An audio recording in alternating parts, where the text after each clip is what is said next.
2026 football বিশ্বকাপে C group থেকে group champion হয়ে নকআউট পর্ব নিশ্চিত করেছে ব্রাজিল।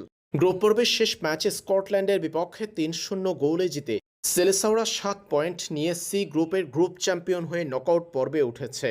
ফিফার পাত অনুযায়ী 2026 ফুটবল বিশ্বকাপে ব্রাজিল নকআউট পর্বে পাবে এফ গ্রুপের দলকে।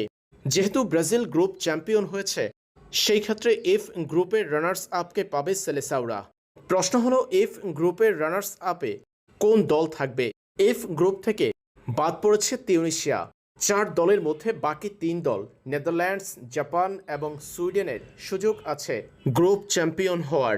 এফ গ্রুপের বর্তমান পয়েন্ট টেবিল অনুযায়ী সমীকরণ হলো, শেষ ম্যাচে নেদারল্যান্ডস যদি প্রত্যাশিতভাবে তিউনিসিয়াকে হারিয়ে দেয়, তারা হবে গ্রুপ চ্যাম্পিয়ন। তবে হাড্ডাহাড্ডি লড়াই হবে জাপান ও সুইডেনের মধ্যে।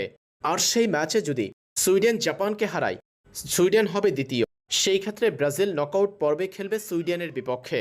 আর যদি জাপান সুইডেনকে হারিয়ে দেয় এবং গোল ব্যবধানে নেদারল্যান্ডসের থেকে পিছিয়ে থাকে, সেই ক্ষেত্রে জাপানের বিপক্ষে খেলবে ব্রাজিল। আর শেষ ম্যাচ যদি সুইডেন জাপান এবং নেদারল্যান্ডস তিউনিসিয়া দুটা ম্যাচই ড্র হয়, সেই ক্ষেত্রে গোল ব্যবধানে এগিয়ে থাকায় নেদারল্যান্ডস চ্যাম্পিয়ন, জাপান হবে রানার্স আপ, সুইডেন হবে তৃতীয়। এছাড়াও সুইডেনের কাছেও সুযোগ আছে গ্রুপ চ্যাম্পিয়ন হওয়ার। শেষ ম্যাচে তারা যদি জাপানকে হারায় আর নেদারল্যান্ডস তিউনিসিয়ার কাছে হারে, সেই ক্ষেত্রে সুইডেন হবে গ্রুপ চ্যাম্পিয়ন আর গোল ব্যবধানে এগিয়ে থাকা জাপান ও নেদারল্যান্ডসের মধ্যে এক দলই হবে গ্রুপের দ্বিতীয়। তাই নকআউট পর্বে ব্রাজিলের সামনে এখনও আছে কঠিন সমীকরণ। নেদারল্যান্ডস, জাপান কিংবা সুইডেনের যে কোনো দল নকআউট পর্বে পড়তে পারে ব্রাজিলের সামনে।